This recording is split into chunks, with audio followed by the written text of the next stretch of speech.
बिस्मिल्लाहिर्रहमानिर्रहीम। अस्सलाम वालेकुम। आज का हमारा लेक्चर होगा 9th क्लास से।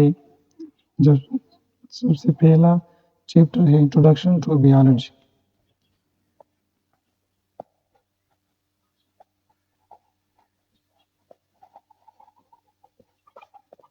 इंट्रोडक्शन टू बायोलॉजी, ये होगा हमारा चैप्टर का नाम। इसमें होगा लेक्चर नंबर 1 और सबसे पहले लेक्चर में हम पढ़ेंगे फाइव किंगडम क्लासिफिकेशन। तो चलिए करते हैं स्टार्ट।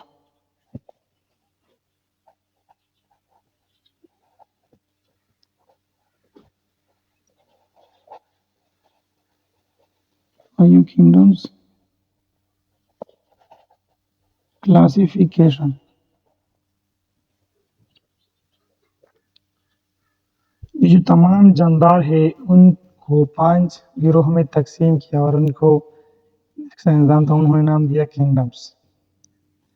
अब वो साइंसदान कौन था?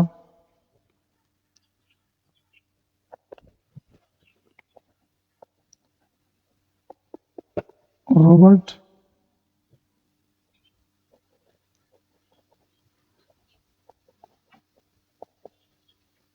व्हाइटेकर। Grouped or divided all living things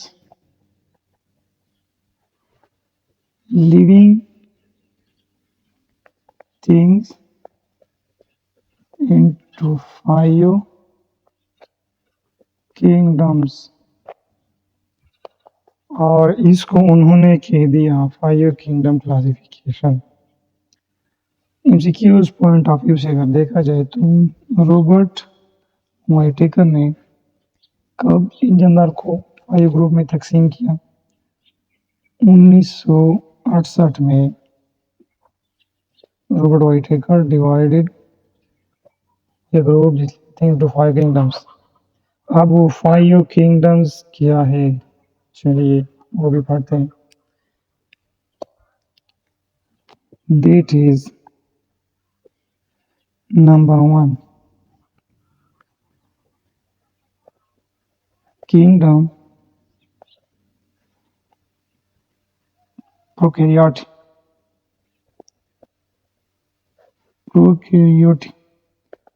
this kingdom is also called as kingdom Monera। Kingdom Monera. इसके बाद सेकेंड वाला आता है किंगडम प्रोटिस्टा और प्रोटैक्टिस्टा। प्रोटिस्टा और प्रोटैक्टिस्टा एक ही बात है। इसके बाद थर्ड वाला आता है किंगडम फंजाई। फोर्थ वन आता है किंगडम प्लांट। फिफ्थ वन आता है किंगडम एनिमेलिया। अब इन 5 किंगडम्स को हम तफसील के साथ पढ़ेंगे according to 9th book. 9th book में इसकी क्या कुछ तफसील दी गई है वो इंशाल्लाह मैं आपके साथ इस लेक्चर में शेयर करूंगा। तो चलिए आगे बढ़ते हैं और किंगडम नंबर 1 किंगडम प्रोकैरियोट से स्टार्ट लेते हैं। इसमें कौन कौन से जानदार होते हैं, इसकी क्या खसूसियत होती है, ये हम इसमें पढ़ते हैं और उसके साथ एग्जाम्पल भी मैं आपको देता जाऊंगा।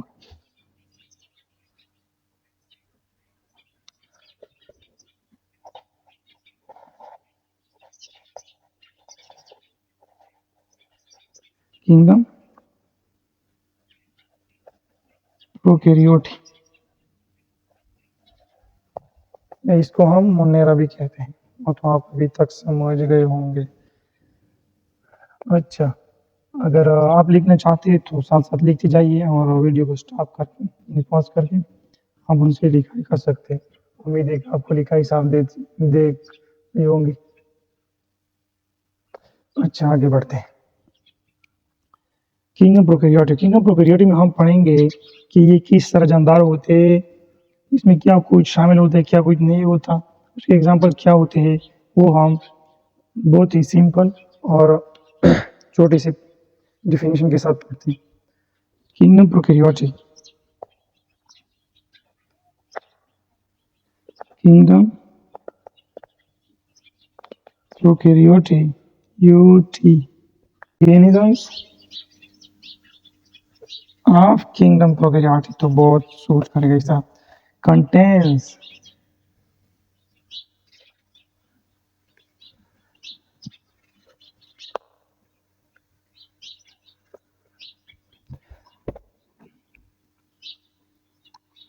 organisms of kingdom prokaryotic contains unicellular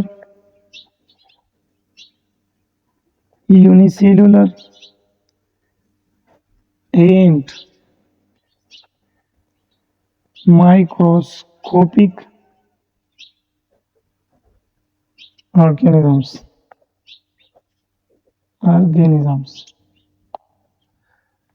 kingdom prokaryotic में वो तमाम जानदार शामिल होते हैं जो कि सबसे पहले तो यूनिसेलुलर होते हैं, यूनिसेलुलर के बाद माइक्रोस्कोपिक, जिसको हम आम आंखों से नहीं देख सकते। यूनिसेलुलर डिफिनेशन में आपको बताता जाऊंगा, आप अगर लिखते तो लिखते जाइए। Unicellular, all those organisms made up of one cell. Unicellular, all those organisms made up of only one cell called as unicellular. वो जानदार जो खाली से बने होते हैं उसे हम यूनिसेलुलर कहते हैं। यहाँ पर मैं आपके यूनिसेलुलर की तारीफ लिखता हूँ। Organisms made up of only one cell, यहाँ पर microscopic, which we cannot see with naked eyes, वो जानदार जो हम अपने नंगे आंखों के साथ नहीं देख सकते और माइक्रोस्कोप के जरिए हम उसको देख सकते हैं। स्टूडेंट्स आगे बढ़ते हैं नेक्स्ट पॉइंट की तरफ।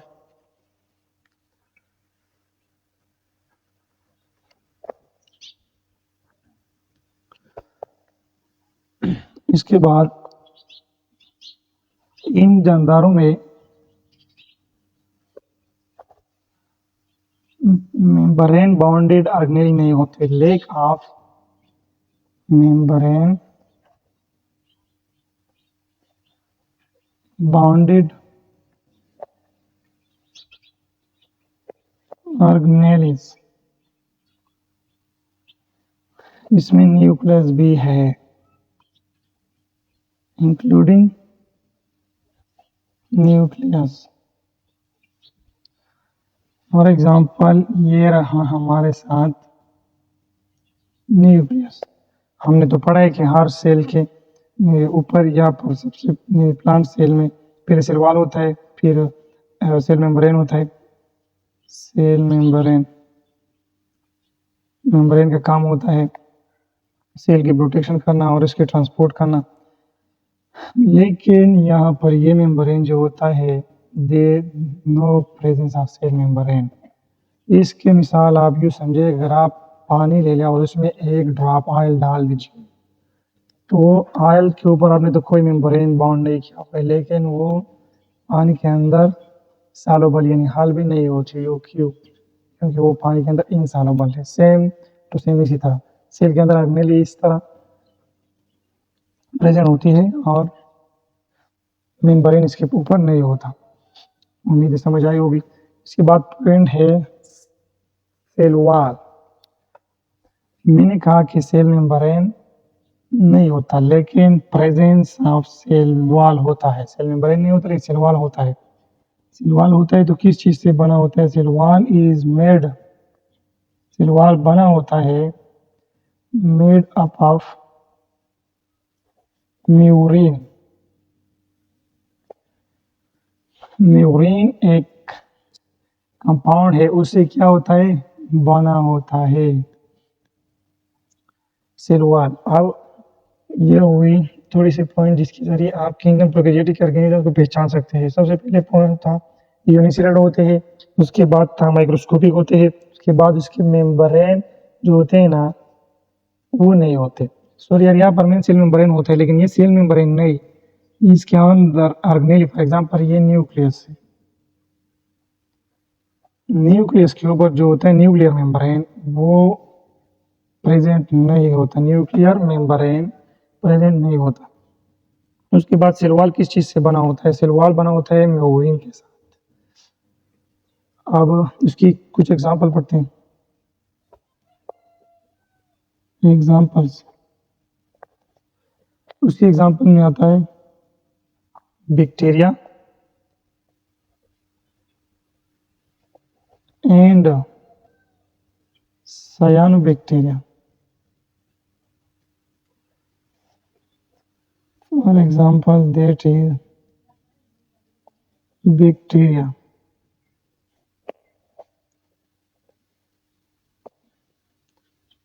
This one structure is called cilia, and this whole one structure is called flagella. आगे आपको cilia flagella का डिफरेंस बताएंगे लेकिन अभी नहीं, अभी की कुछ ज़्यादा इम्पोर्टेंट नहीं है।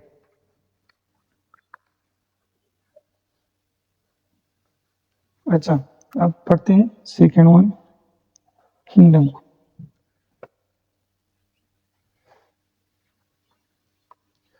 किंगडम प्रोटिस्टा और प्रोटैक्टिस्टा। Kingdom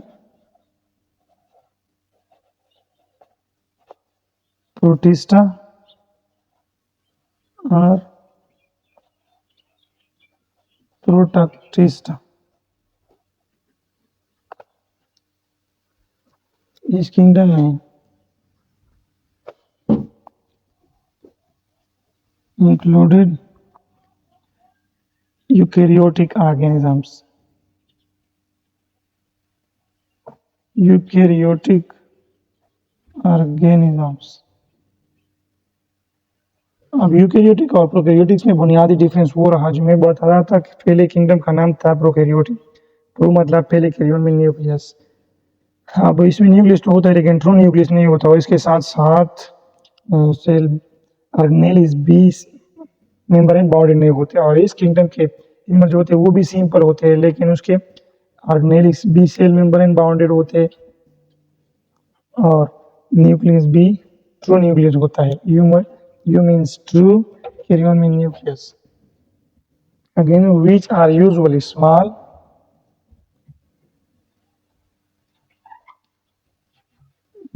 small, and having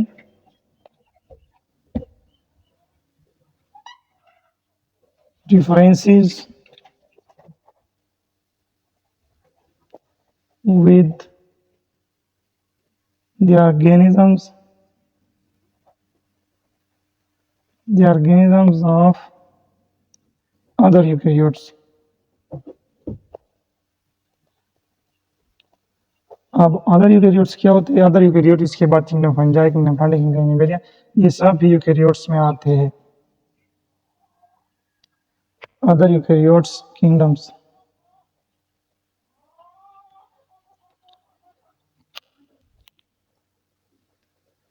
lives in aquatic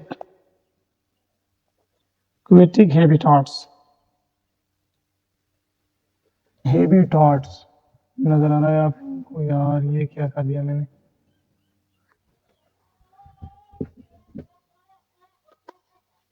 guys अब आप लोग लिखते जाइए, मैं थोड़ा इंतजार लिख लिया। अब चलते नेक्स्ट पेज पे।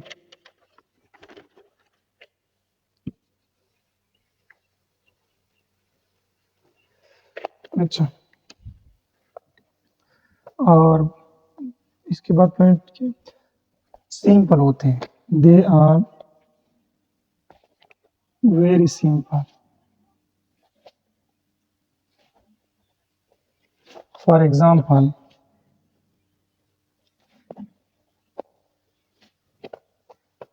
एलजी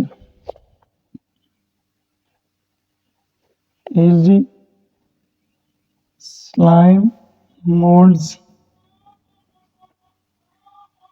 amoeba, paramecium,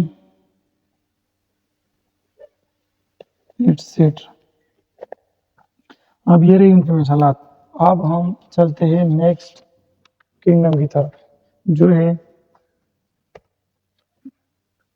जो कि है kingdom fungi. Third one is kingdom fungi. Kingdom fungi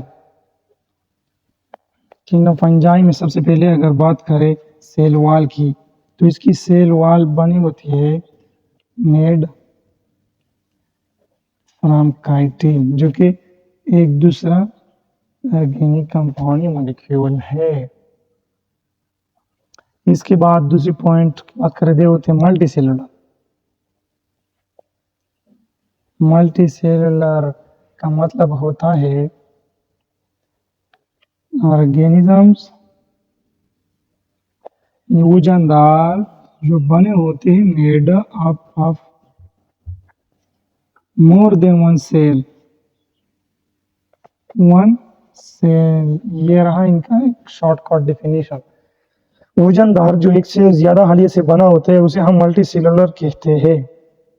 उसके बाद पॉइंट रहा यूकैरियोट्स भी होते हैं। यूकैरियोट्स का मतलब क्या है वो तो मैंने आपको समझाया कि वो जानदार जिसमें ट्रू न्यूक्लियस और मेम्ब्रेन बाउंड ऑर्गेनेल होते हैं उसे हम क्या कहते हैं, यूकैरियोट्स कहते हैं।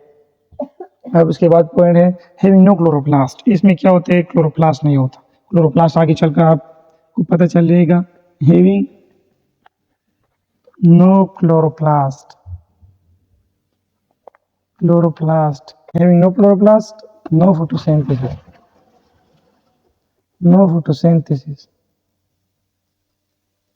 फोटोसिंथेसिस क्या है, एक अमल है प्लांट्स में जिसमें plants prepare their own food, अपने खुराक को खुद तैयार करते हैं। इसमें फोटोसिंथेसिस नहीं होता। Therefore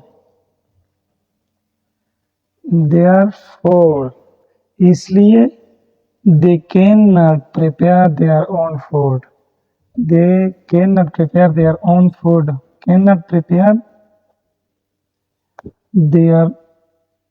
food। और इसको हम क्या कहते हैं, हेटेरोट्रोप्स वो जानदार जो अपने खुराक को खुद तैयार नहीं कर सकते। अब आप लोग कहते हैं कि नहीं मैं तो खुद सालन तैयार करके रोटी पका कर खाता हूँ, नहीं, लेकिन ये भी एक प्लांट ने तैयार किया हुआ है। अगर सालन भी आप पकाते हो तो भी वो एक प्लांट ने तैयार किया है, उसमें फूड स्टोर होता है। अगर रोटी पकाए तो वो भी गंदम ने तैयार करके आपने सिर्फ उनके मेहनत करके तैयार किया अपने लिए। इसे हम कहते हैं हेटेरोट्रोप्स। हेटेरोट्रोप्स का तारीफ कुछ इस तरह है। हेटेरोट्रोप्स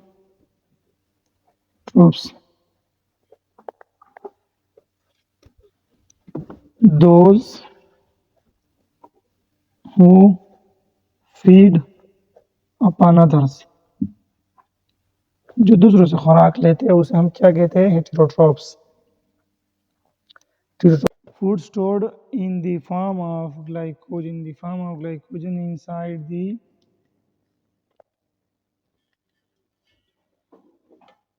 बॉडी। एग्जाम्पल्स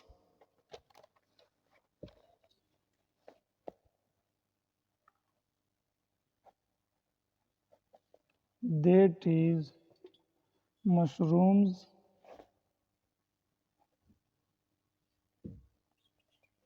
puffballs,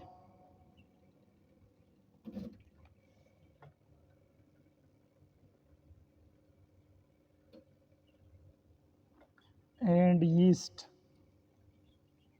जिसे हम क्या कहते हैं, खमीर कहते हैं।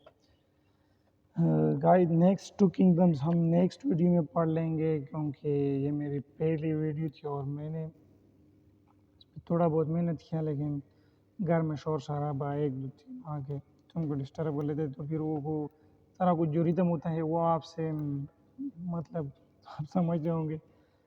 गाइस सारा लेक्चर देखने के लिए हमारे चैनल्स को क्या कर दीजिए, सब्सक्राइब, लाइक, शेयर और कमेंट सेक्शन में अपने नीड्स के मुताबिक लेक्चर्स का नाम लिखते जाइए ताकि मैं उन ही कमेंट्स को देखकर और आपकी ज़रूरत को देखकर उन्हीं पर लेक्चर अपलोड करता जाऊँ। Thanks lot of thanks.